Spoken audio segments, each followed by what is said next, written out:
जय Hind. छात्रगढ़ YouTube channel में आप सभी का फिर से एक बार बहुत बहुत स्वागत है। आज की वीडियो में मैं बात करने वाला हूं कि मेरा ये जो सफ़र रहा है सब इंस्पेक्टर बनने का, ये कब शुरू हुआ, कैसा रहा, इस पर विस्तार पर हम चर्चा करने वाले हैं। तो सबसे पहला प्रश्न, कितने वर्षों की थी मेरी मेहनत। अब हम इस पर बात करते हैं। तो मैं आप लोगों को बता दूं कि 2017 ये वो ईयर था जब मैंने गवर्नमेंट जॉब के लिए तैयारी करना शुरू किया था। और जब स्टार्ट किया 2017 के मिड में, तो मुझे नहीं पता था कि मेरे को करना क्या है। सिर्फ इतना पता था कि गवर्नमेंट जॉब के लिए तैयारी करनी है। तब मैंने एसएससी, फिर पीएससी, ठीक है, फिर कभी कभार व्यापम, सब साइड ध्यान देने की कोशिश किया। 18 तक पहुंचते पहुंचते मेरे कहीं पे समझ में आया कि एसआई का भर्ती आने वाला है, ऐसा सुनाई में आया। और जब 18 में एसआई की भर्ती सुनाई में आई, तब मैंने दिमाग में ये बना लिया कि मुझे करना है तो सब इंस्पेक्टर का जॉब ही करना है, अदरवाइज मुझे और कोई नौकरी नहीं करनी है करके। और उसके बाद 2018 से मैं लग गया, 2018 से सब इंस्पेक्टर की भर्ती में, एसआई के लिए मैं तैयारी शुरू कर दिया। अब इस बीच क्या हुआ कि सरकार बदली, आपको पता ही है। उसके बाद फॉर्म भराए थे, फिर सरकार बदल गई, तो बीच में ठंडे बस्ते में भर्ती चले गई थी। जब बस्ते में भर्ती चले गई, उसके बाद मैंने स्विच कर दिया अपने आप को। स्विच क्या किया, तैयारी तो मैं सब इंस्पेक्टर ही कर रहा था, लेकिन मैं अदर स्टेट के सब इंस्पेक्टर की एग्जाम की तैयारी करना शुरू कर दिया। ठीक है। और बहुत पास, सफलता के बहुत पास अदर स्टेट में भी पहुंचने के बाद, मतलब कट ऑफ क्लियर कर लिया, सब कुछ कर लिया, एक डॉक्यूमेंट मिसिंग के कारण वहां से चूक हो गई थी मेरी। खैर वो बात अलग थी। जब वहां से चूक हुई, क्योंकि जिंदगी में जब तक आप असफलता नहीं देखेंगे, जब तक आप हारना नहीं देखेंगे, जब तक आपको पता नहीं रहेगा कि गिरना कैसे है, तब तक आप उठना भी नहीं सीखेंगे। तो काफ़ी एग्ज़ाम में फेलियर्स मैंने भी देखे। एक एग्ज़ाम था अदर स्टेट का, सब इंस्पेक्टर का, पूरा क्लियर कर लिया था, कट ऑफ भी क्लियर हो गया था, वहाँ का जितना कट ऑफ था सब कुछ हो गया, एक डॉक्यूमेंट मिसिंग कारण मेरे हाथ से वो जॉब चले गई। फिर तैयारी में छोड़ा नहीं, तैयारी में निरंतर करते ही रहा, करते ही रहा। इस बीच 2021 में फिर से फॉर्म इसके आए। जब फॉर्म आए, फिर ऊर्जा के साथ मैं शुरू कर दिया सब इंस्पेक्टर की तैयारी करना। ठीक है। अब इस बार मन में था कि तैयारी, पढ़ाई काफ़ी अच्छी हो चुकी है मेरी, और छोड़ना नहीं इस एग्ज़ाम को। ठीक। लेकिन फिजिकली उस एक्टिव उस टाइम नहीं था। 3 से 4 साल हो चुके थे, फिजिकल काफ़ी हद तक मैं छोड़ दिया था, क्योंकि मेरे को अपना जो बेसिक्स है, अपनी जो पढ़ाई थी, अपना जो टेबल वर्क था, उसको ज़्यादा स्ट्रॉन्ग करना था, इसलिए मैं पढ़ाई में ज़्यादा फोकस कर चुका था।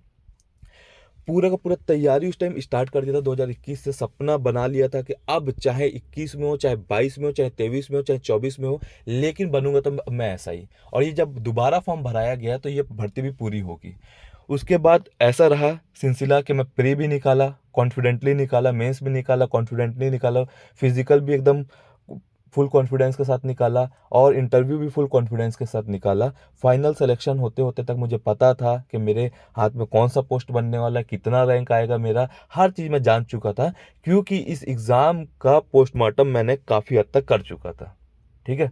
पूरा एक पोस्टमार्टम कर दिया था, मुझे पता था कितना नंबर आने से कौन सा पोस्ट मिलेगा, कहाँ कितना नंबर लाना है, हर तरीके से मैं इसमें तैयार हो चुका था। और यही इतना ज़्यादा इसमें डीप एनालिसिस करने का मुझे फ़ायदा भी मिला, फाइनली मुझे सिलेक्शन भी मिला। ठीक। तो टोटल मेरा आप समझ लीजिए 2017 से ये सफ़र चला, और 2025 में मुझे ज्वाइनिंग मिल रही है।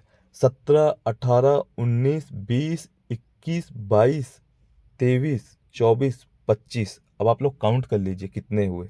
ठीक है, मैंने गिना दिया, तो आप लोग समझ लीजिए इतने समय का मेरा संघर्ष था, तब जाके फाइनली मुझे ये पोस्ट मिली है। अब बात करते हैं इसके बाद कितने घंटे मैं डेली पढ़ता था। तो देखिए, डेली कोई भी आपको बोलता है ना कि डेली मैं 12 घंटा पढ़ रहा हूँ या डेली 10 घंटा पढ़ रहा हूँ, ये प्रैक्टिकली पॉसिबल नहीं है। ये प्रैक्टिकली तब पॉसिबल जब हम लोग एवरेज बना लें इसको। ठीक है। अगर हम इसको एवरेज बनाएंगे तभी ये प्रैक्टिकली पॉसिबल है, क्योंकि हर इंसान दिन में 12 घंटे नहीं निकाल पाता। मैं आप लोगों को बता दूं, कई लोग बोलते हैं कि मैं दिन में 12 घंटा पढ़ रहा हूँ, 14 घंटा पढ़ रहा हूँ, लेकिन ऐसे भी आते हैं कि कई दिन, वो हफ्ते में 1 से 2 दिन होते हैं, 3 दिन होते हैं, वो 6 घंटा या 8 घंटा भी पढ़ते हैं। हर दिन एक जैसा नहीं होता है। हर दिन आप सुबह उतने ही बजे नहीं उठते, हर दिन आप रात को उतने ही बजे नहीं सोते, हर दिन नहीं हो सकता कि आपको कोई काम ना मिले घर में अगर आप रह रहे हो, हर दिन नहीं हो सकता आपके दोस्त नहीं आए, कभी कुछ होता है, कभी कुछ होता है, कभी कुछ होता है, कभी कहीं का काम एग्जाम आ जाता है तो दिन में डेली आप उतने घंटे नहीं पढ़ सकते, ऑन एन एवरेज आप पढ़ते हो। तो ऑन एन एवरेज मैं बताऊं तो मैं ऑन एन एवरेज 8 आवर्स, 8 घंटे डेली पढ़ने का पूरा कोशिश करता था। 8 घंटे ऑन, कभी ये 12 हो जाते थे, कभी 10 होते थे, कभी 6 भी होते थे, इसलिए ऑन एन एवरेज मैं 8 घंटे पढ़ता था। ठीक है। अब मैं पढ़ता किस तरीके से था, शेड्यूल किस तरीके से बनाता था, ये किसी और वीडियो में बता दूंगा। लेकिन मैं डेली 8 घंटे पढ़ता था, ये मैं रोज कोशिश करता था। इसके बाद कौन कौन सी किताबों से पढ़ाई की मैंने, देखिए बहुत सारी बुक फॉलो करी है, हर एक सब्जेक्ट के लिए अलग अलग। कई लोगों को मैं देखा हूँ, एक कोई बुक पकड़ लेंगे, लूसेंट या कैसे टाइप की बुक पकड़ लेंगे, उससे सभी सब्जेक्ट को कंप्लीट कर देंगे और बोलेंगे कि मेरा हो गया करके। नहीं, अगर आपको सच में मेंस निकालना है तो आपको थोड़ा ज़्यादा पढ़ना पड़ेगा। जैसे फॉर एन एग्जांपल मैं बता रहा हूँ, मैंने हिस्ट्री के लिए जो है आपका, हिस्ट्री के लिए दृष्टि वाली बुक पकड़ी थी, ठीक है, क्विक बुक जो आती है उसको पकड़ी। उसके बाद मैंने आपका संविधान के लिए एम लक्ष्मीकांत की बुक जो आती है, सबसे बेस्ट बुक मानता हूं मैं। या तो एम लक्ष्मीकांत को देख लो या फिर आप परीक्षा वाणी को देख लो, दोनों में से कोई एक बुक पढ़ लो, तो वो पढ़ी थी। मैथ्स के लिए मैंने राकेश यादव सर की जो आती है एसएससी वाली बुक, वो अर्थमेटिक की पूरी कंप्लीट करी थी। एक बार नहीं, इसको मैंने 10 से 15 बार कंप्लीट किया, ये भी मैं आप लोगों को बता देता हूँ, ठीक है। और रीजनिंग को तो 2-3 बुक से, अलग अलग बुक से मैंने कंप्लीट किया था रीजनिंग को। हिंदी के लिए मैंने कम से कम 3 बुक फॉलो करी है। और इसके बाद मैंने नोट्स बनाए, वो 300 से 400 पेज का मेरा पूरा का पूरा नोट्स बना हुआ है हिंदी का। तो हिंदी के लिए मैंने बहुत ज़्यादा, अगर आप पूछेंगे सबसे ज़्यादा मैंने मेहनत किस सब्जेक्ट के लिए की है, तो हिंदी के लिए की है। उसका रीज़न सबसे ज़्यादा ये था कि मेंस में सबसे ज़्यादा नंबर इसी के थे, हिंदी के, पहली बात। दूसरी बात थी, मैं इंग्लिश मीडियम बैकग्राउंड का था तो मुझे हिंदी में दिक्कत हो रही थी, तो मैंने सोचा हिंदी में ही महारत हासिल कर लेते हैं, ठीक है। अगर सबसे कम मैंने समय दिया पूछोगे आप, तो मैंने इंग्लिश को सबसे कम समय दिया। लास्ट के मेंस के सिर्फ 15 दिन मैंने समय दिया था इंग्लिश के लिए, अदरवाइज मैं इंग्लिश पढ़ता ही नहीं था, ठीक है। तो ये मेरा मेरा स्ट्रेटेजी है, हर किसी का स्ट्रेटेजी अलग रहता है। तो इंग्लिश के लिए, और इंग्लिश के लिए बुक अगर आप पूछेंगे तो लूसेंट की बुक काफ़ी अच्छी रहती है, ठीक है, सफिशियंट है, क्योंकि यहाँ का जो पेपर का लेवल रहता है उसके लिए लूसेंट की बुक सफिशियंट है। अब आप हिंदी के लिए भी पूछेंगे तो हर हिंदी के लिए बहुत सारे लोग बहुत बहुत बुक फॉलो करते हैं, कई लोग वासुदेव नंदन फॉलो करते हैं, लेकिन मैं शुरू से जो फॉलो कर रहा था वो मैं हरदेव बहारी की बुक फॉलो कर रहा था, तो उसी से मैंने पढ़ा, लेकिन उससे ज़्यादा मैंने अपने नोट्स से पढ़ा है, ठीक। तो ये काफ़ी सारी बुक्स थी, और भी बुक्स थी जिसको मैं डिटेल में आप लोगों को पहले भी बता चुका हूँ, आगे भी बता दूंगा। तो ऐसा नहीं है कि एक एग्ज़ाम के लिए मैंने एक ही बुक को फॉलो करी हो, काफ़ी चीज़ों को मैंने छोटे छोटे बुक से भी फॉलो किया है। जैसे लूसेंट टूसेंट से जिसके 2 या 3 क्वेश्चन आना है मुझे पता रहता था, तो उसको ऊपर ऊपर देख लेता था। जैसे कला और साहित्य होते हैं ना, इनको ऊपर ही ऊपर मैंने देखा था। तो जिनको मुझे पता है 2 से 3 क्वेश्चन आना है, उसके लिए पूरी बुक एक कंप्लीट नहीं करी मैंने उसके लिए, ठीक। अब इसके बाद एक और क्वेश्चन देख लेते हैं, टेस्ट देता था या नहीं। तो टेस्ट की बात अगर मैं करूं तो मैं लिटरली आप लोगों को बता रहा हूं, मैं उस टाइम ढूंढता था कहाँ कैसा टेस्ट मिल जाए। एक था टेलीग्राम में कोई चैनल वाले लोग टेस्ट कराते थे, उनका मैं जा जाकर टेस्ट देता था, ठीक है।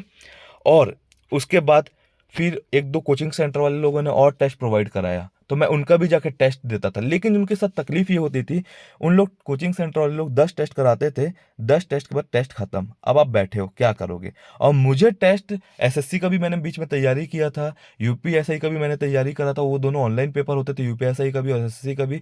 तो मैं टेस्ट की अहमियत समझ चुका था। मुझे एक चीज़ पता कि तैयारी के साथ साथ टेस्ट अगर आप लोग नहीं लगाओगे तो आप अपने आप को कभी नहीं जज कर पाओगे, आप अपने आप को कभी नहीं निकाल पाओगे, ठीक है।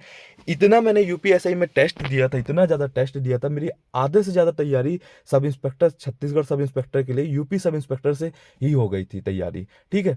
तो इतना ज़्यादा मैंने टेस्ट दे दिया था उस टाइम पे कि मुझे टेस्ट की अहमियत समझ में आने लगी थी। मैं हर हफ्ते एक टेस्ट देता था, हर हफ्ते एक टेस्ट देने के बाद मैं एनालिसिस करता था, इतना क्वेश्चन गलत, इतना क्वेश्चन सही, ये टॉपिक मेरे वीक है, ये टॉपिक मेरा स्ट्रांग है, तो उस अकॉर्डिंग मैं और अपना नेक्स्ट हफ्ते का जो चार्ट बनाता था उस हिसाब से चार्ट बनाता था। लेकिन छत्तीसगढ़ में तकलीफ यहाँ पे ये होती है कि यहाँ पे जो टेस्ट देते हैं, जो भी टेस्ट देंगे, 10 टेस्ट दे देंगे, 15 टेस्ट दे देंगे, 20 टेस्ट दे देंगे, उसके बाद टेस्ट नहीं मिलता है, ठीक है। लास्ट एक एग्जाम टाइम आप बैठे हो, आपके पास टेस्ट सीरीज नहीं है टेस्ट देने के लिए। ये बहुत सारी तकलीफ मैंने फेस करी थी।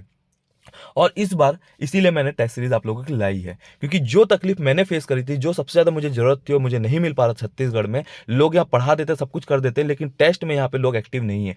वही कमी को मैं सबसे ज़्यादा फील किया था अपने एग्जाम के टाइम पे, और उसी कमी को दूर करने के लिए मैं इस बार आप लोगों के लिए बाकायदा ऐप बनवा के आप लोगों के लिए टेस्ट लेकर आया हूँ, ठीक है। तो टेस्ट मैंने बहुत लगाने की कोशिश किए थे, नहीं मिलते थे, तो मैं क्या करता था, topic wise other text book का, जैसे टेक्स्ट बुक में आप एक बार सब्सक्रिप्शन ले लेंगे तो आप लोगों को टेक्स्ट बुक में बहुत सारे टेस्ट मिल जाते हैं। हालांकि उसमें छत्तीसगढ़ एसआई का इजीली नहीं मिलता है, लेकिन ऐसा रहता था कि मैं उसमें जाके कभी हिंदी का टेस्ट लगा देता था, कभी इंग्लिश का टेस्ट लगा लेता था, इस तरीके से अपना टेस्ट। लेकिन मेरी एक आदत थी, मैं हफ्ते में 1 से 2 टेस्ट लगाता ही था, ये मैं अपना करके रखा था टारगेट अपना, और इस पर मैं निरंतर रहता था। मैं टेस्ट लगाने के बाद चेक करता था मेरे कहाँ पे कितने क्वेश्चन गलत है, कितना मुझे मेहनत करने की जरूरत है, क्योंकि आपको कोई नहीं बताएगा, ठीक है। आपको आपका रैंक बताएगा, आपको आपका नंबर जितना आ रहा है वही बताएगा कि आपकी तैयारी सही हो रही है या नहीं हो रही है। तो इन सब चीज़ों को बहुत अच्छे से मैंने फॉलो किया है। काफ़ी कमियां भी रही हैं, उसी कमियों को मैं चाहता हूं कि इस बार वो आप लोग दूर करके और अच्छा रैंक आप लोग बनाए करके, ठीक है। क्योंकि हम कभी भी कोई भी एग्ज़ाम फाइट करते तो हम 100% सही होकर नहीं करते। एग्ज़ाम होने के बाद भी हमको पता चलता है कि हमारी यहाँ पे ये चूक हो गई थी, हमारी वहाँ वो चूक हो गई थी, ठीक है। अगर पहले से सब कुछ पता रहे तो हम तो महारत हासिल कर लेंगे ना। हमको फिर एग्ज़ाम क्रैक करने से, टॉपर बनाने से कोई नहीं रोक सकता। लेकिन ठीक है, तो जो जो कमियां रही थी मैं उसको जरूर आप लोग से शेयर कर करके बताऊंगा। आप लोगों को भी इसको दूर करना है। चैनल को जरूर सब्सक्राइब कर लीजिए ताकि कोई भी इंपॉर्टेंट वीडियो आप लोगों से मिस ना हो, ठीक है। अब एक चीज़ आप लोगों को और अंततः कहूँगा कि अगर आप लोग इंस्टाग्राम में हमसे जुड़ना चाहते हैं तो इसको स्क्रीनशॉट ले लीजिए और इस क्यूआर के माध्यम से आप जुड़ सकते हैं। अदरवाइज ये जो नीचे आपको हैंडल में नेम दिख रहा है, उस नेम को सर्च करके आप जुड़ सकते हैं। छात्रगढ़ वाले में नया अभी पेज बना हुआ है। इसके साथ साथ आज आप मुझसे पर्सनली अगर जुड़ना चाहते हैं तो इसको स्क्रीनशॉट ले सकते हैं, या सोनी@भावेश करके सर्च करके मेरे अकाउंट के थ्रू आप फॉलो कर सकते हैं मुझे। ज़रूर जुड़िए, मुझे भी अच्छा लगेगा अगर आप लोग जुड़ेंगे तो। और एक बात, अगर सच में एग्जाम को लेकर सीरियस हो, सच में अपने आप को चेक करना चाहते हो, सच में आप लोग देखना चाहते हो कि आपकी तैयारी हो रही है बेहतर या नहीं हो रही है, कितनी क्या कमी है, कितना तैयारी सही चल रहा है, इन सब चीज़ों को अपने आप को चेक करना है तो आप सब इंस्पेक्टर टेस्ट सीरीज को जरूर दीजिए। इसमें देखो आपको ऑलरेडी यहाँ पे लिखा है 50+ ऑनलाइन मॉक टेस्ट। अब काफ़ी लोग बोलेंगे 50 खत्म हो गए तो क्या, ये मेरी गारंटी, अगर 50 खत्म हो भी जाएंगे तो प्री के टाइम आप लोगों को तब भी टेस्ट मिलते रहेंगे, ठीक है। जब तक आपका प्री नहीं हो जाता आप लोगों को टेस्ट मैं प्रोवाइड करते रहूँगा, एनी हाउ करते रहूँगा, और प्री के टाइम आपको सफिशिएंट टेस्ट मिलेगी, मेरी गारंटी है। क्योंकि जो चीज़ की कमी मुझे महसूस हुई थी अपने एग्जाम के टाइम में आप लोगों को होने नहीं दूंगा। इसीलिए मैं आप लोगों के लिए टेस्ट सीरीज लाया हूँ, इसीलिए मैंने आप लोगों के लिए ऐप लॉन्च किया है, ताकि आप लोगों की पढ़ाई और आप लोगों के टेस्ट और आप लोगों के एनालिसिस में कमी नहीं होनी चाहिए। अभी भी कहूँगा कि टेस्ट जरूर लगाइए। टेस्ट जब तक नहीं लगाएंगे तब तक आप लोगों को पता नहीं चलेगा कि तैयारी कैसी चली। कई लोग सोचते हैं पहले पूरा कंप्लीट कर लेता हूँ फिर टेस्ट लगाऊंगा, ऐसा नहीं होता है। कंप्लीट तो पूरा कभी आपका जिंदगी में नहीं हो पाएगा, चाहे आप 4 बार एग्जाम क्यों ना निकाल लो, लेकिन कभी कंप्लीट नहीं हो पाता सिलेबस। एक चीज याद रखना, ठीक। अब टेस्ट सीरीज की खासियत क्या है, प्रत्येक टेस्ट आपका जो है आपका सिलेबस के अकॉर्डिंग रहने वाला है। जो भी आपका सिलेबस दिया, अगर कहीं 25 क्वेश्चन बोला किसी टॉपिक से 25, कहीं 30 बोला तो 35 बोला तो 35, कहीं 5 बोला तो 5, कहीं 10 बोला तो 10, उसी के अकॉर्डिंग आप लोगों को टेस्ट सेट किए गए हैं। नए पैटर्न पे आधारित आपके प्रश्न रहने वाले हैं। पीएससी के जो प्रीवियस ईयर का क्वेश्चन उसको भी फॉलो किया जा रहा है, खास करके प्रीलिम्स के क्वेश्चन, क्योंकि पीएससी आप लोगों का एग्जाम ले रहा है। प्रत्येक टेस्ट के बाद आपका कितना क्वेश्चन गलत कितना क्वेश्चन सही ये आप लोगों को शो हो जाएगा। 10 से 15 मिनट आप लोग वेट करेंगे, उसके बाद जब आप चेक करेंगे तो आपका रैंक भी उसमें आपका शो होगा, ओवरऑल रैंक आपका कितना बना हुआ है, क्योंकि रैंक को अपडेट होने में 10-15 मिनट लगता है। लेकिन आपको कितना क्वेश्चन सही कितना क्वेश्चन गलत और बाकी पूरा एनालिसिस आपको इंस्टेंट टेस्ट देने के बाद मिल जाएगा। पेपर का लेवल पूरा आपके एग्जाम के हिसाब से ही सेट किया जा रहा है, ठीक है। तो ये हमारे टेस्ट की खासियत रहने वाली है। जरूर एक बार ज्वाइन करके देखिए, आपको निश्चिंत आपको उसमें फ़ायदा होने ही वाला है, ठीक है। अपने एग्ज़ाम को आप बेहतर ही कर पाएंगे। टेस्ट जरूर देते रहिए, टेस्ट देने से आप लोगों को काफ़ी ज़्यादा इंप्रूवमेंट आपको एग्ज़ाम में और तैयारी में आप लोग दिखेगा। टेस्ट कैसे दे सकते हैं, टेस्ट देने के लिए आपको करना ये है कि कमेंट बॉक्स और डिस्क्रिप्शन में आप लोगों को जो लिंक मिलेगी उस लिंक के माध्यम से आप लोग ऐप डाउनलोड करना। एप्लीकेशन डाउनलोड करने के बाद लॉगिन करने के बाद आप लोगों को कोर्स सेक्शन में आप लोगों को ये टेस्ट सीरीज मिल जाएगा, ठीक है। बाकी कोई भी क्वेरी होगी इस नंबर में आप लोग कांटेक्ट कर सकते हैं। इसके साथ साथ टारगेट ग्रुप का आपको अगर इंक्वायरी लेना है, क्योंकि टारगेट ग्रुप में मैं पर्सनली आप लोगों को वॉच करूंगा, पर्सनली आप लोगों को मेंटर करूंगा, पर्सनली आप लोगों को गाइडेंस दूंगा कि आपको तैयारी कैसी करनी है, क्या आपकी कमी है, क्या आपकी कमी नहीं है, कैसे आपको कमी दूर करनी है, क्या सब्जेक्ट में अप्रोच करना है, किस सब्जेक्ट में कितना टाइम दे, किस सब्जेक्ट में ज़्यादा फोकस करना है, कौन से सब्जेक्ट में ज़्यादा मेहनत करना है। इन सब सारी चीज़ों को आप लोगों को मैं पर्सनली लेवल में बताऊंगा। पर्सनल लेवल में आप लोगों को पूरा गाइडेंस मिलेगा, ठीक है। तो आप लोग अगर चाहें तो इंक्वायरी ले सकते हैं इस नंबर में व्हाट्सअप करके। कॉल जरूर मत करिए क्योंकि वो नंबर बंद रहता है। बाकी मिलते हैं नेक्स्ट वीडियो में। जय हिंद, जय भारत।